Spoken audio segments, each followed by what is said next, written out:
ভাৰত চৰকাৰে আয়োজন কৰা আত্মনিৰ্ভৰ বিদ্যালয়খনত আমি অসমৰ যোৰহাট জিলাৰ বনাই হাইস্কুলৰ তৰফৰ পৰা অংশগ্ৰহণ কৰিছোঁ। মই অনন্ত কুমাৰ বৰুৱা আৰু ইয়াৰ মোৰ সংগী বৃন্দ। নমস্কাৰ, মই শ্ৰী চাণক্য বাছনি। আজি আমি মহ খেলাৰ এটা সহজ উপায় লৈ আহিছোঁ।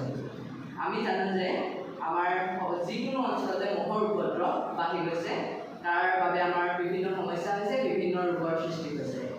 এই ৰোগৰ কথা আমি উপলব্ধি কৰি তাৰ বাবে এটা সহজ পদ্ধতি লৈ আহিছোঁ। আমি বজাৰত যিখিনি আমাৰ মহ খেলাৰ পদ্ধতি উপলব্ধ আছে, তাৰ প্ৰায় সকলোবোৰেই কেমিকেলৰ প্ৰয়োগ। কিন্তু এই দ্ৰব্যত কোনো ধৰণৰ কেমিকেলৰ প্ৰয়োগ হোৱা নাই। এই দ্ৰব্য সম্পূৰ্ণৰূপে প্ৰাকৃতিকভাৱে প্ৰস্তুত কৰা হৈছে।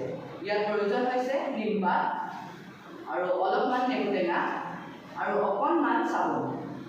এই পদ্ধতিটো হৈছে ইয়াৰ প্ৰথমতে আমি 1 লিটাৰমান পানী লৈ তাত 80ৰ পৰা 100টা নিমপাত থেতেলিয়াই ল'ব লাগে, যাতে এই থেতেলোৱা নিমপাতখিনি পানীত সহজে মিশ্ৰণ হৈ যায়। তাৰ পাছত আমি নেমু টেঙাটো সৰু সৰু টুকুৰাত কাটি ল'ব লাগে, যাতে ই উতলি থকা অৱস্থাত দি দিলে তাৰ পানীৰ লগত সম্পূৰ্ণ ভালকৈ মিলি যাব পাৰে। এইদৰে আমি পানীত মিশ্ৰণ কৰাৰ পিছত এই দ্ৰব্যটো 10 মিনিটমান সময় উতলিবলৈ দিব লাগে।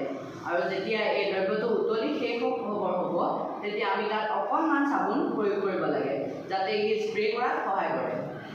আৰু এই স্প্ৰে কৰাৰ পিছত এই গোটেইখিনি বস্তু বনোৱাৰ পিছত আমি ইয়াক ভালদৰে মিশ্ৰণ কৰিব লাগে বা লৰাব লাগে। এই লৰোৱাৰ পিছতে এই দ্ৰব্যটো আমি নমাই চেঁচা হ'বলৈ থ'ব লাগে। আৰু ঠিক এনেদৰে আমি চেকি এই দ্ৰব্যটো সংৰক্ষণ কৰিব ৰাখিব পাৰোঁ। এই চেকা দ্ৰব্যটো আমি এনেদৰে স্প্ৰেত ভৰাই সংৰক্ষণ কৰিব লাগে। আৰু এবাৰ প্ৰস্তুত কৰাৰ পিছত এই দ্ৰব্যটো 3-4 দিনৰ বাবে সম্পূৰ্ণ সুৰক্ষিত হৈ থাকে। প্ৰাকৃতিকভাৱে প্ৰস্তুত কৰা এই দ্ৰব্যটো আমাৰ যথেষ্টখিনি লাভালাভ আছে। প্ৰথমতে এই সহজে প্ৰস্তুত কৰিব পাৰে। বিশেষ ধৰণৰ কোনো জটিল দ্ৰব্য ইয়াত ব্যৱহাৰ কৰা নাই। সাধাৰণ নেমু চাবোন আদি আমি মিশ্ৰণ কৰি এই বিশেষ পদ্ধতিৰে আমি এই দ্ৰব্যটো প্ৰস্তুত কৰিছোঁ।